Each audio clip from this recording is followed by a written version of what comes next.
Okay. Sorry for this. Let's continue. The paper went to become the most downloaded paper in the Public Library of Science and is considered foundational to the field of meta-science. Later meta-research identified widespread difficulty in replicating results in many scientific fields, including psychology and medicine. This problem was termed the replication crisis. Meta-science has grown as a reaction to the replication crisis and to concern about waste in research.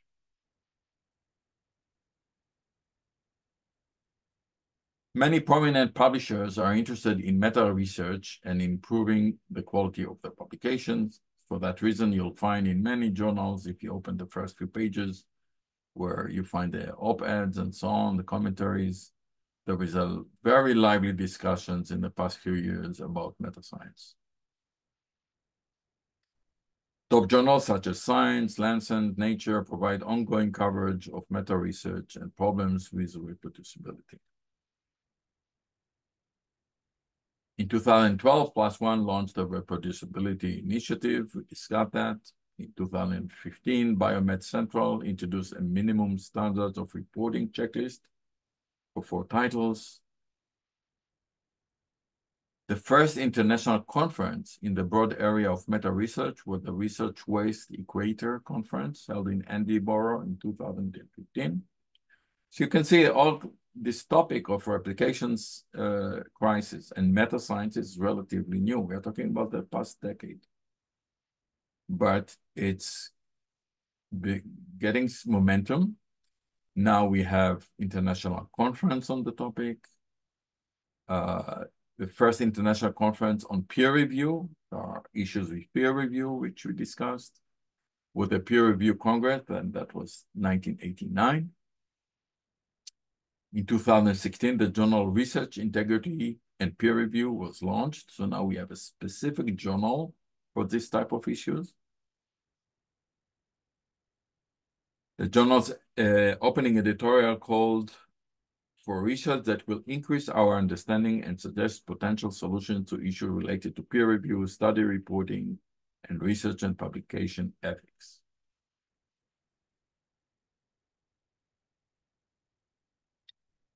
Meta-science can be categorized into 5 major areas of interest: methods, reporting, reproducibility, evaluation, and incentives. So we'll cover all of them except for reproducibility because we dedicated enough time for that part already. So methods.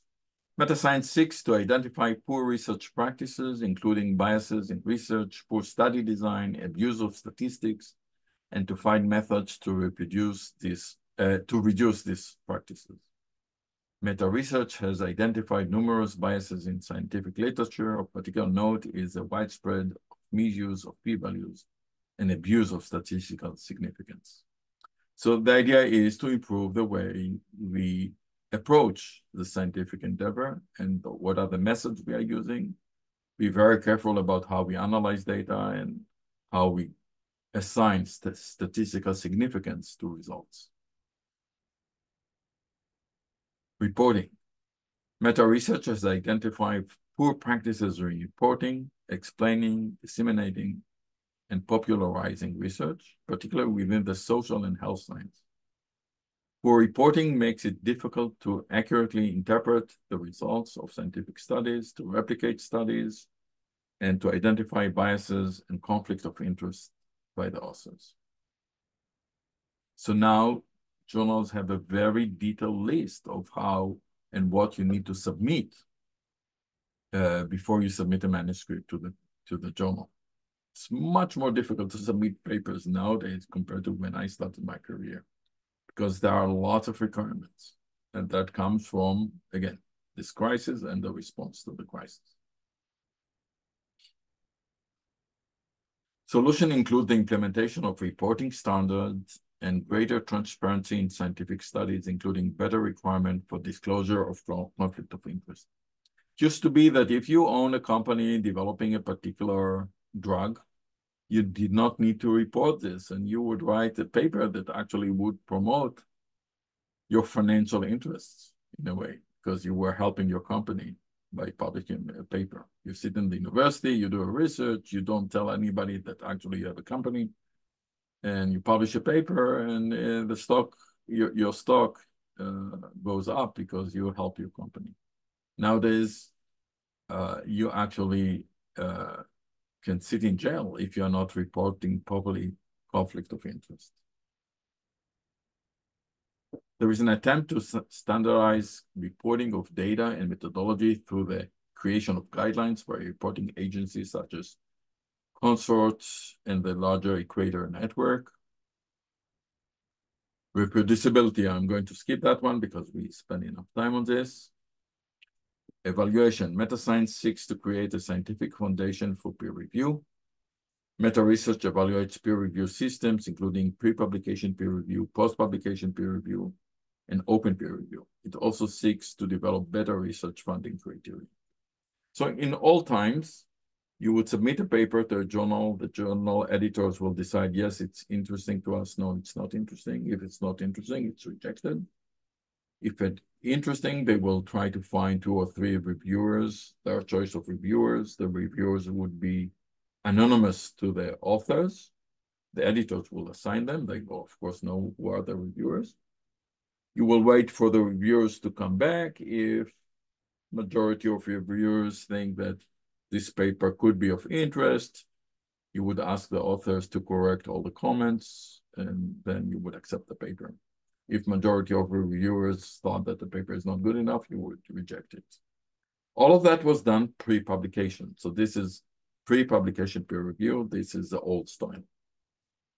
As a response to the crisis, new models and new methods for peer review have been developed. For example, post-publication peer review. So you first publish the paper, and then you let the community basically evaluate the paper over time. That's or open peer review. Journals are basically experimenting with all kinds of methods. It's a very active topic.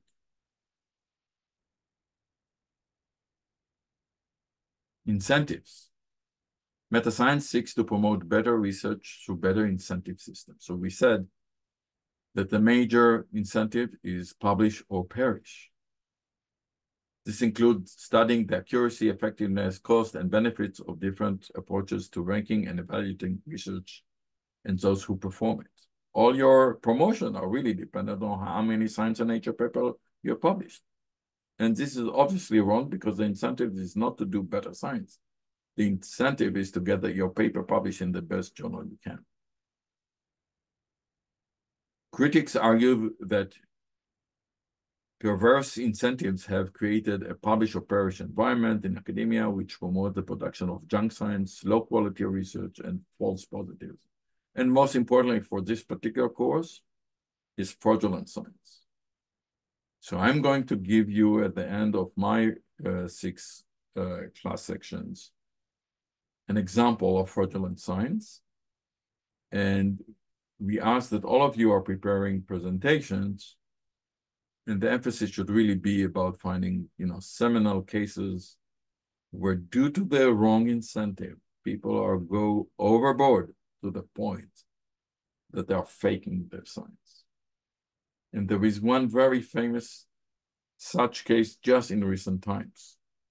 I leave it up to one of you to pick up that most recent case. I'm going to give you an older case, which really was unbelievable.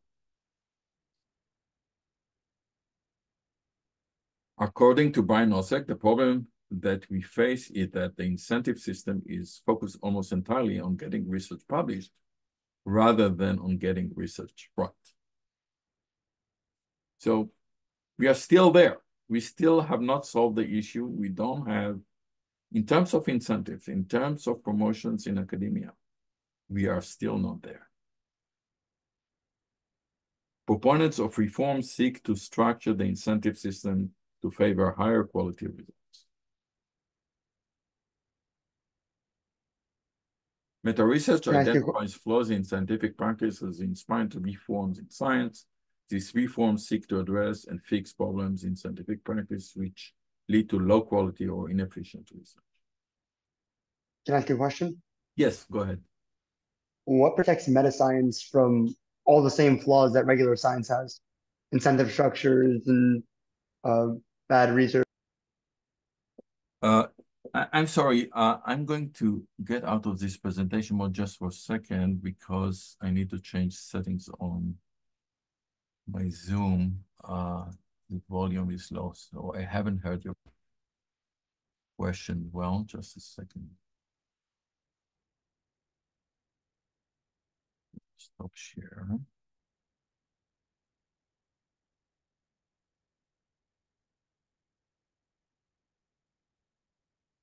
Okay, can you repeat your question, please?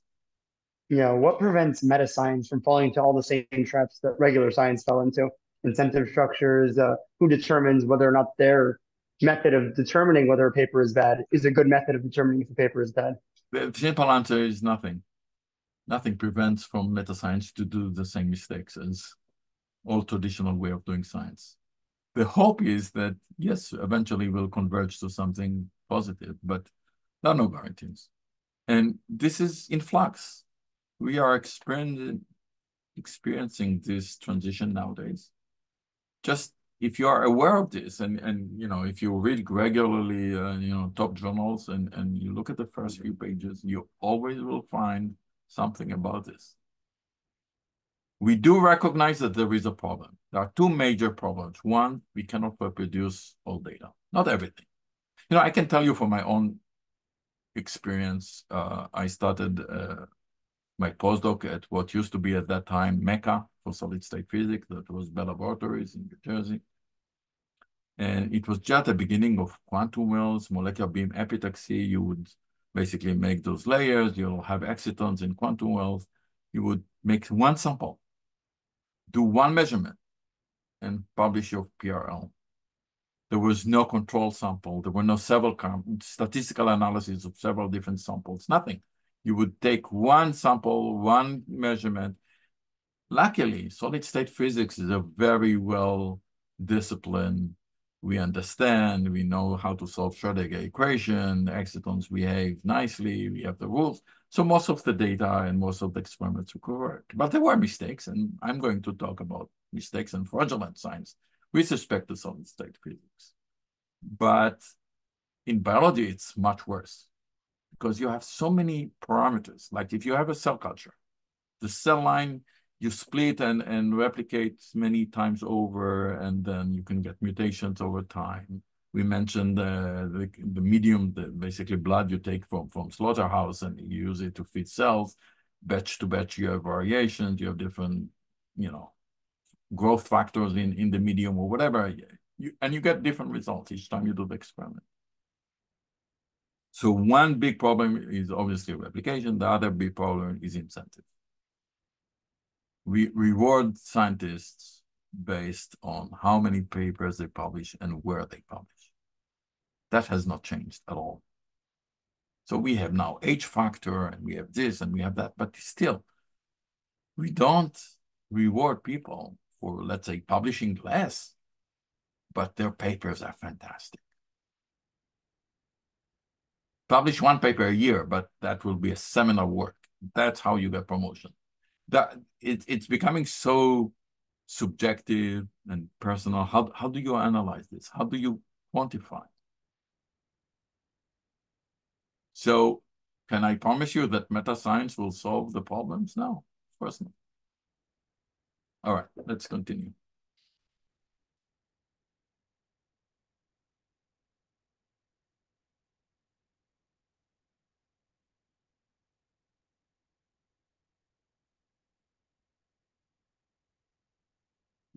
Net.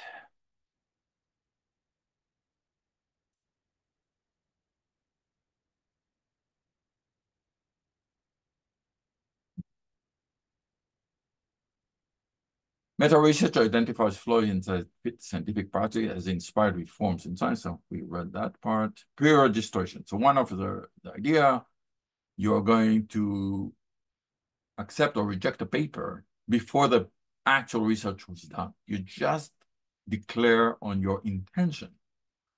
You're going to say, I'm going to study X, Y, Z, and I'm going to use these methods, and I'm going to do this in this way and analyze the results in this way. And you submit this. This is the paper that is going to be accepted or rejected. But once it's accepted, you have a free pass to basically go ahead, do the science, and you know that you can publish your paper after that because the pre-registration was accepted. May I ask you a question? Yes.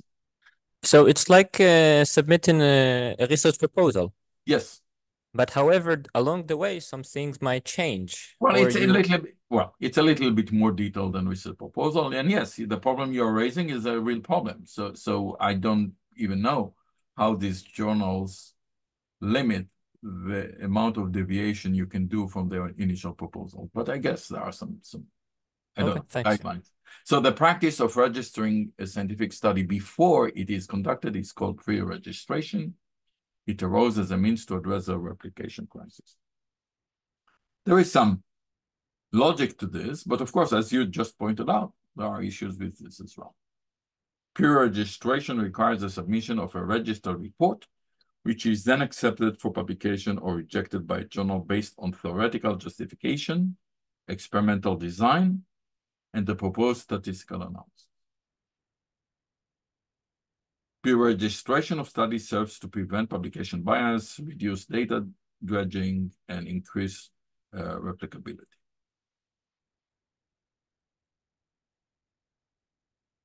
Reporting standards. Studies showing poor consistency and quality of reporting have demonstrated the need for reporting standards and guidelines in science, which has led to the rise of organizations that produce such standards, such as Consort and Equator Network. So I've shown you last time that when they try to replicate very famous cancer research papers, they went back and they read the methods part of these papers and try to follow whatever the original authors did. And oftentimes, the methods section in the paper was not detailed enough, so they contacted the original authors. Some of them were dead. Some of them were not, they couldn't reach them. Some of them, they could reach them, but they could not reproduce their old lab notebooks. And even if they could reproduce lab notebooks, what was written in them was not detailed, and the authors forgot. So basically, the reporting standards 30, 40, 50 years ago were not, what we ask from scientists nowadays. We want to be able to go back to your lab notebook and ask another student in the lab to repeat the exact same experiment, and all the information is there. So scientists of older generations were not used to work in this fashion. So we need maybe better standards to require when you publish a paper that you provide all the information needed for somebody else to go back and try the exact same experiments again. The Equator Network is an international initiative aimed at promoting transparent and accurate reporting of health research studies to enhance the value of reliability in medical research literature. The Equator Network was established with the goals of raising awareness of the importance of good reporting of research, assisting in development, dissemination, and implementation of reporting guidelines for different types of study design, monitoring the status of the quality of reporting of research studies in the health science literature, and conducting research relating to issues that impact the quality of reporting of health research studies. That is very important in medicine. In psychology, it's even worse because it's a subjective field. And, when people publish scientific papers in the field of psychology, and they cite some statistical measures, turns out that nobody can reproduce those results. The network acts as an umbrella organization bringing together developers of reporting guidelines, medical journal editors, and peer reviewers, research funding bodies, and other key stakeholders with a mutual interest in improving the quality of research publication and research itself.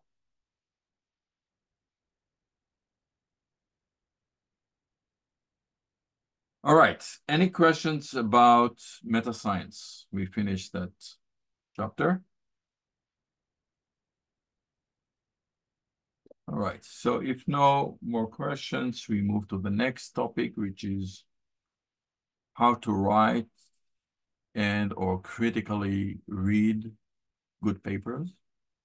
Also relate to how to review papers. Your PhD advisors might ask you already when they get some papers to review, they might ask you to do the job. So how to critically read somebody else's work and review it. So there are some guidelines. This is a very vast topic. There is a lot of references. Many people wrote about how to write a good paper. And this is really very important topic for your own success. You are at the beginning of your academic career, and the way you sell yourself is very, very important. So when we write papers, it's not just that we report our scientific results. We are selling ourselves. We are salesmen. As scientists, we are expected to not only hypothesize, conceive, perform experiments, and come up with theories and explanation. That's basically the main scientific endeavor. We push forward the front of knowledge, but we also need to sell our merchandise. It's not enough to do really good science and write a very bad paper about this. We are being judged on our salesmanship skills. You can have two equivalent young faculty competing for tenureship in a university. One is a fantastic scientist, but he reads lousy paper. The other one is a bad scientist, but he writes beautifully. And so, and how do you evaluate those papers and really pick up the good from the bad? Very successful scientists are also very good salesmen. This is unfortunately the truth. So what is a good paper? How to write a good paper? So success at publishing is used to evaluate scientists and can help predict their future success. Is this the wrong incentive? Basically, what we do when we write a paper, we transfer concepts. So concept transfer is a rate-limiting step in the scientific endeavor. So I want to dedicate the next few minutes on discussing how to write a good paper.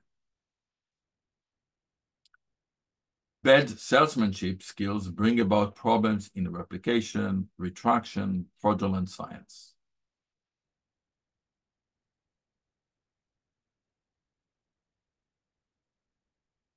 So what are the important ingredients for writing a good paper?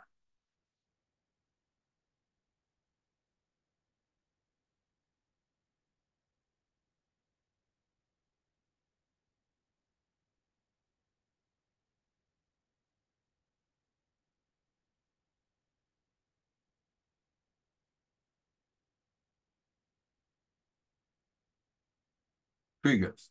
Figures should be self-explanatory, tell the whole story. I totally agree. When I start, when a student comes to me and says, I have enough results and I want to write a paper, I will ask him, first show me the figures. More.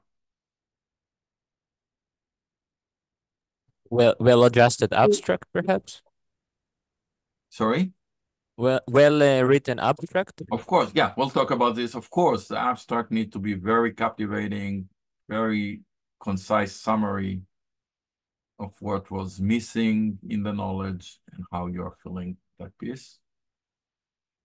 Attractive title. Simon, we don't see the Mentimeter, so we see the presentation. Really? Mhm. So it's true for everybody? Nobody can see the Mentimeter? Yeah. Not. Just stop share.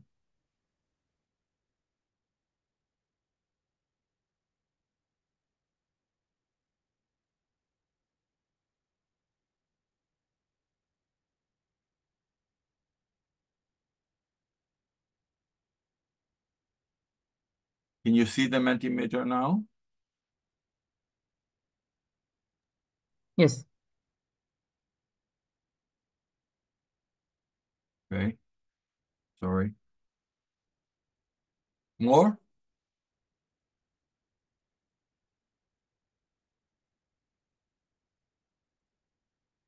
Logics, very important. Flow of logic in the way you build up your tower of logic. Sightings, relation to the previous knowledge. Good results. Well, this is actually a very interesting point. We don't publish bad results. And that could be part of the problem. So think about this. Maybe you can comment about this. Can we learn from failed experiments? Why don't we publish? No, you make an hypothesis and your hypothesis is proven wrong. Usually we don't publish this. Should we?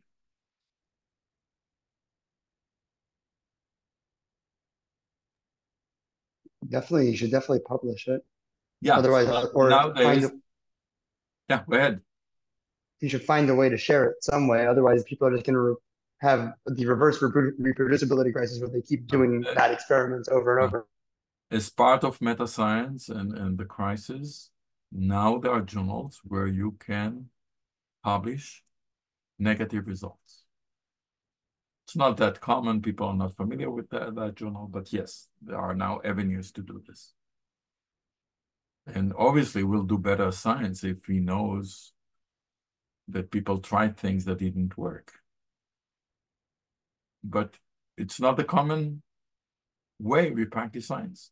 We publish only our good results.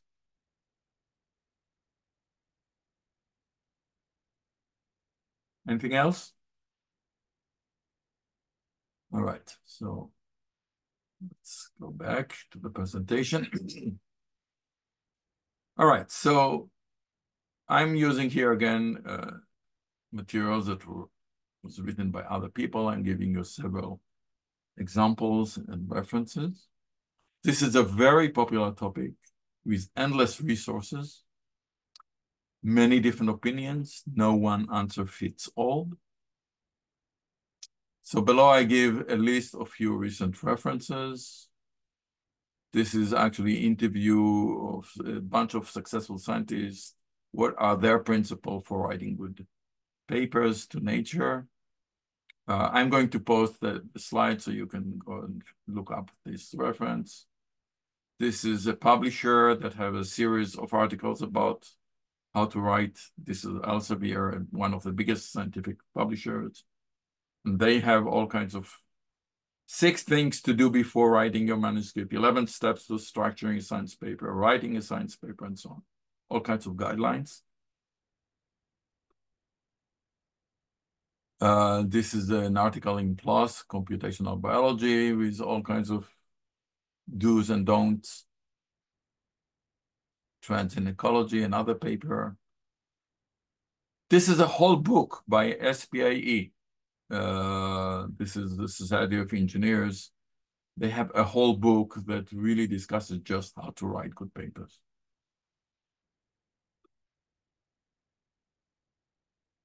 And this is a scientific editing company. This is a third party that would help scientists to improve their manuscript before submission. They have their list of recommendations. All right, so let's discuss a little bit the principles. Rule number 1, focus your paper on central contribution which you communicate in the title. So you already mentioned good title. Rule 2, write for flesh and blood human beings who do not know your work. Oftentimes we tend to write a paper just for the experts. This is not how you make the impact. You want to reach beyond your own little tiny circle. Stick to the context, content, and conclusion scheme. We'll discuss this later more. Optimize your logical flow by avoiding zigzag and using parallelism. One of the points you raised, you want a nice logical flow of arguments. So what are the components of the paper? Tell a complete story in the abstract, and you mentioned that as well. So basically the abstract needs to be very short and concise, basically telling the whole story, but incentivize you to sit down and read the whole paper. Communicate why the paper matters in the introduction. So what is the big question? How we are going to move the front of knowledge a little bit further. Deliver the results as a sequence of statements supported by figures, and you mentioned good figures that connect logically to support the central contribution. Discuss how the gap was filled, the limitations of the interpretation, and the relevance to the field. Always be honest, always point to the difficulties. I mean, you have an hypothesis, you can support your results, and you have a conclusion, but put some qualifiers that, you know, my conclusions might not work in this and that case, and so on, and further work needs to be done, and so on. And give the big context. Process. Allocate time where it matters in the title, abstract, figures, and outlining. Get feedback to reduce, reuse, and recycle the story. It's always a good idea, by the way, when you write a manuscript to give to a colleague to read and critique before you submit it to the journal. So here is a summary of 10 rules and how to tell if they are being violated. So rule number 1, you need to focus on the big idea. If you don't do this, readers cannot give one-sentence summary. So basically, you lost your readers. Rule number 2, write to native humans, not just to a very small select group of people in your field. If you don't do that, readers do not get the paper. Most people will not be able to understand what it is about. Rule number 3, use context, content, and conclusion. If you don't do that, and again, I'm going to show this in the next slide. Readers will ask why something matters or what it means. They lose the big picture. Optimize the logical flow. If you don't do that, readers stumble on small sections of the text. They don't get the big picture. They don't get the 40,000 feet view of what you're trying to do. Personally, I can tell you whenever I skim every week, you know, the journals in my field, and when I look first at a paper that is of interest to me, the first thing I do, I just go through the figures. And I want the figures to tell a logical story without reading even the abstract. If the paper is written well, I can understand what the paper is about just by looking at the figures. Abstract. Compact summary of the paper. Readers cannot give the elevator pitch of your work after reading it. So abstract needs to be very concise and basically tell the whole story. Introduction, why the paper matters. This is really putting your work in context of others. If you don't do that, readers show little interest in the paper. You don't understand why it's important. Rule number 7, results, why the conclusion is justified. So here, really, the logic comes into play. You are basically making hypotheses, your experimental results or theoretical results or simulation results. And those figures are going to support whatever you're going to claim. If you don't do that, readers do not agree with your conclusion. Then comes the discussion part of the paper. It preempts criticism, give future impact. So discussion really needs to deal with all possible ways of reviewers or readers who are going to criticize your work. You need to give them answers before they raise the question. Readers are, if you don't do that, readers are left with unanswered criticism and or questions on their mind, and then they doubt the quality of the work. You need to allocate time wisely. If you don't do that, readers struggle to understand your central contribution despite you having worked hard. And the rule number 10, iterate the story. So basically, you want to repeat the story in the abstract, in the introduction, in the conclusion, and basically you really want to instill in people's mind what is your new contribution, why it's important. If you don't do that, the paper contribution is rejected by test readers, editors, or reviewers. So it's important to follow not necessarily exactly these rules, but building a logical tower that holds is the key for success. Okay, so we talked about this idea of the 3 C's. Let me just show you here.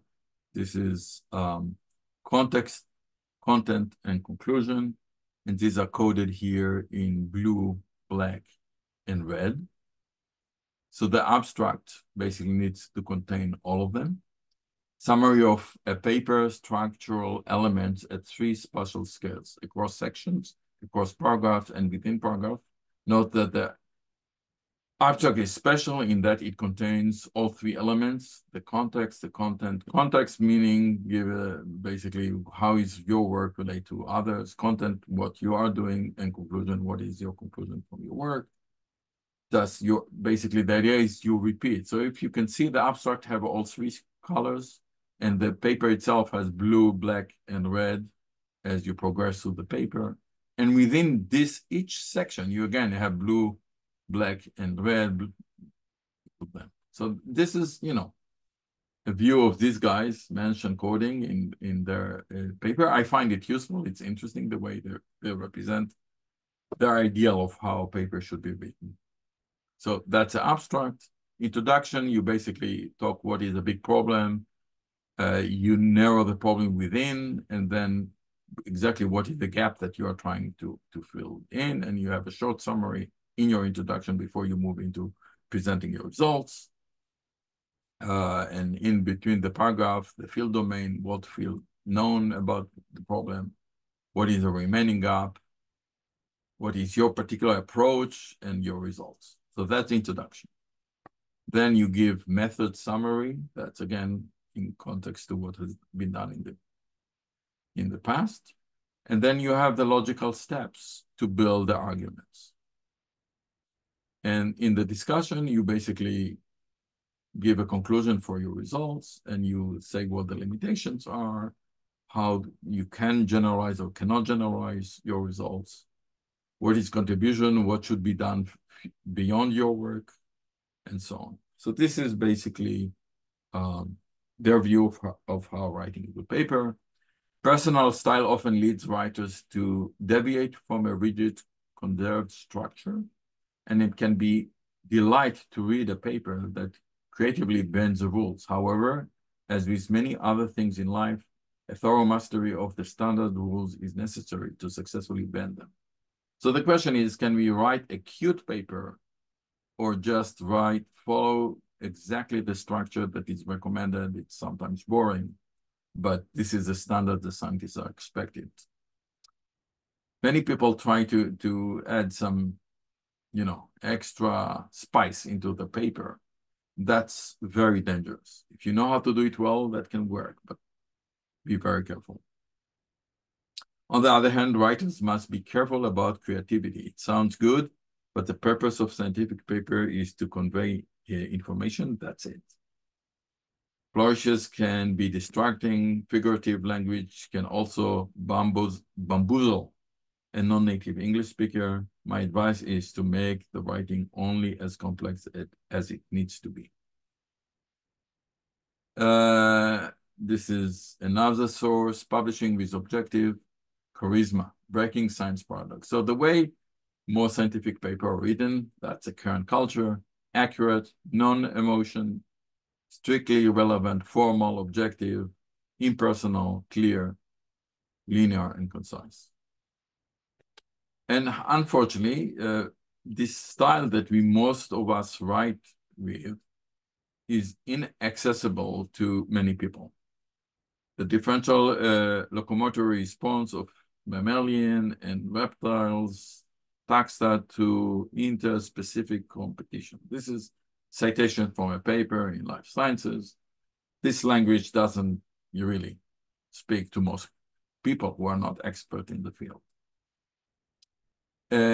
Of course, we can think about writing papers in a much cuter way, but that's very dangerous. It can be entertaining, concise, sensationalist, oversimplified, and hyperbolic. An example, the new dinosaur ate, reptiles win the race. So you don't want to do that either. And basically this author argues that you need to have a combination, and this is an art how to do it right. Your paper should be accurate, objective, concise, and clear, but on the other hand, also absorbable, inspiring, original, and accessible. And this is the hard part. So here is an example. The locomotory edge, how slow and steady gait benefits the most unlikely of species. All right, so it's not clear that all of us can really adopt a style when we write our paper. And the claim is it's much safer to be here than to be here. So be careful the way you write your papers.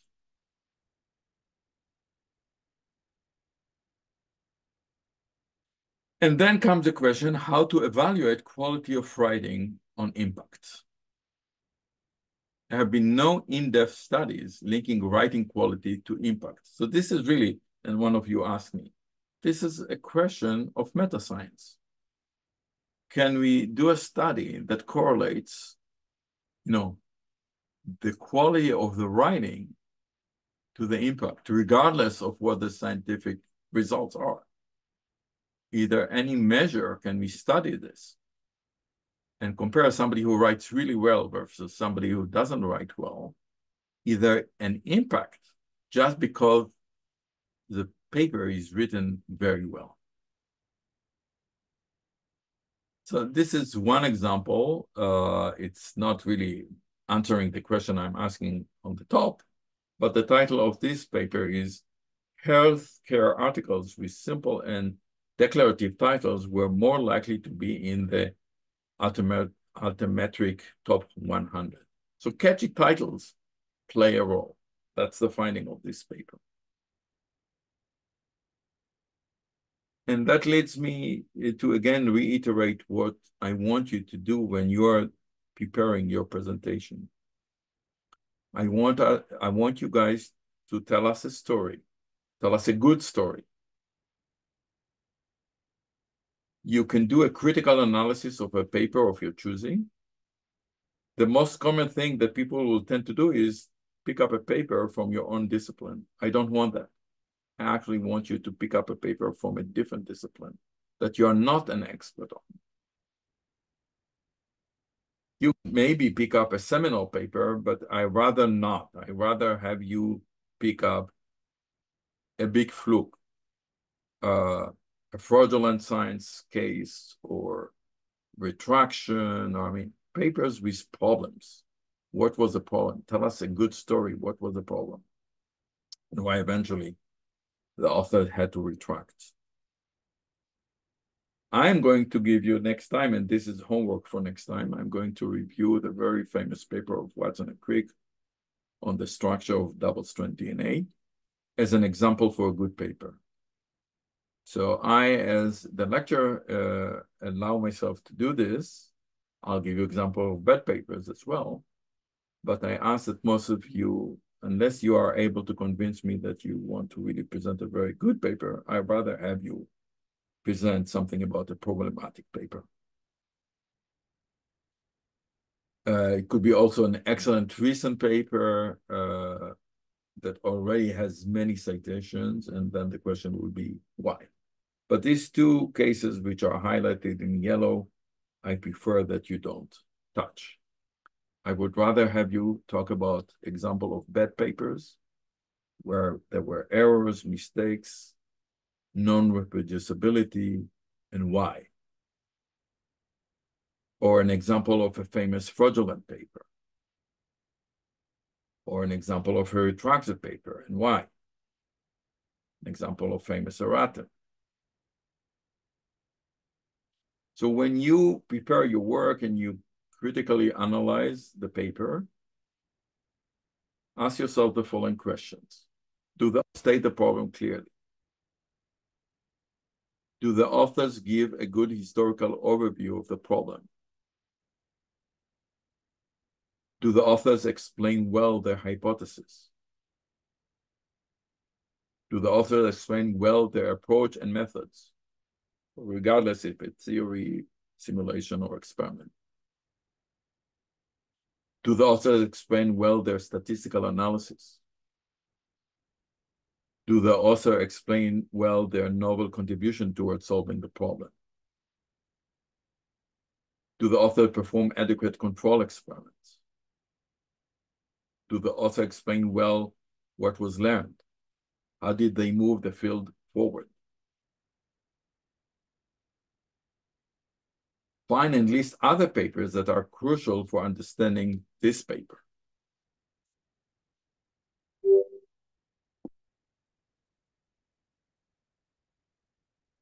In particular, if you are picking up an old paper, find and list subsequent follow-up papers. How many times was the paper cited?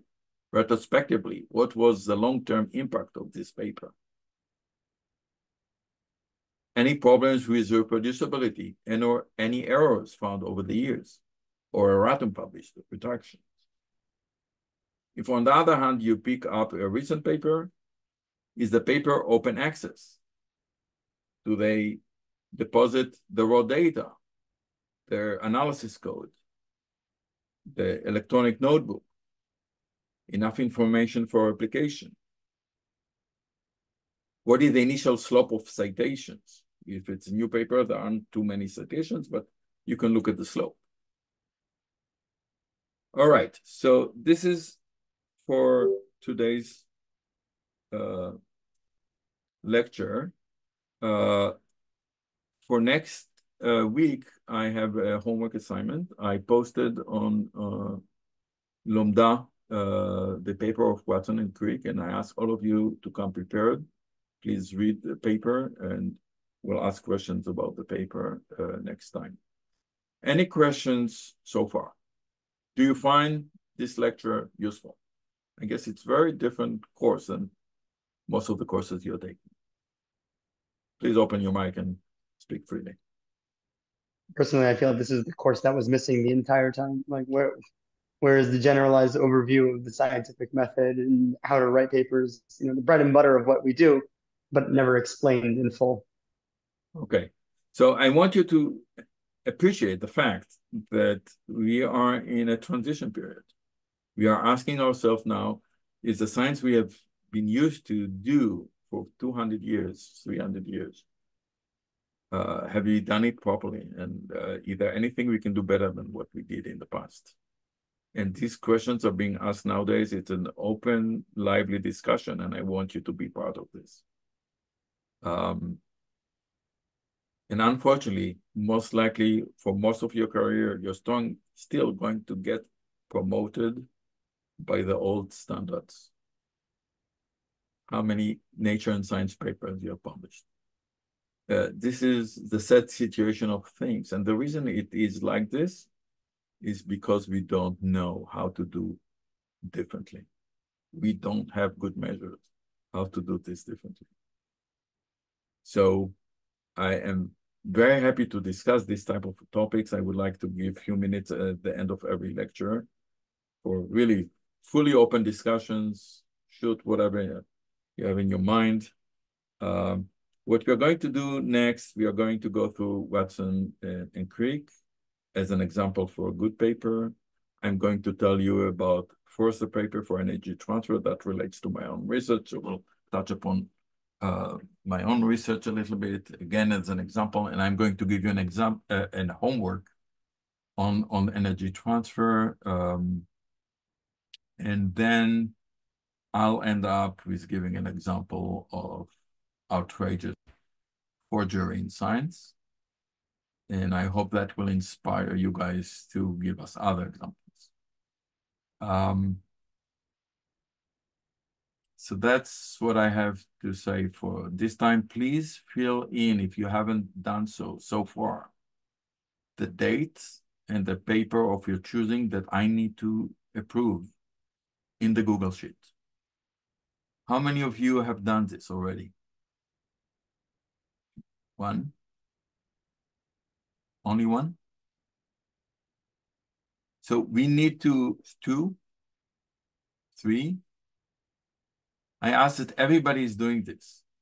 go to the Google Sheets, pick up a date because we need to have 3 speakers for each time, no more. So we need to equally distribute the times. And I need to authorize the paper of your choosing that you're going to discuss. Are you gonna Yeah, go ahead. post instructions for how to, we're supposed to also submit a 2-page summary Yes. of what we're going to talk about. So it's the So, same. yeah. It's basically essentially the same. You're going to write a summary of your critique of the paper of your choosing in 2-page PDF that you're going to submit. And you're going to prepare a PowerPoint for the same material, a little bit more expanded in, I don't know, you have 20, 25 minutes to give a presentation that should not be more than 15 to 20 slides, depending on how fast you go between slides. It should definitely not be 40 slides. You will not have time to do that. Other questions? Okay. So all of you are physics majors, right? I mean, there is nobody from biology or engineering.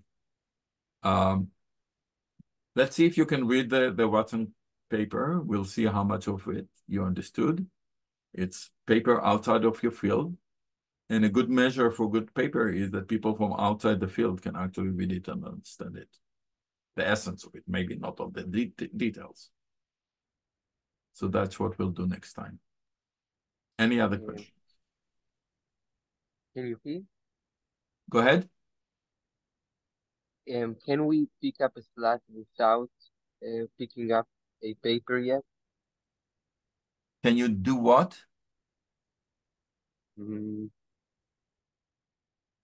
Daniela, cannot hear you well. Now, can you hear? Yeah, better. Okay, great. Can we pick up a slide for the Yes. talk Yeah, you don't without need. picking up the paper yet? Yes.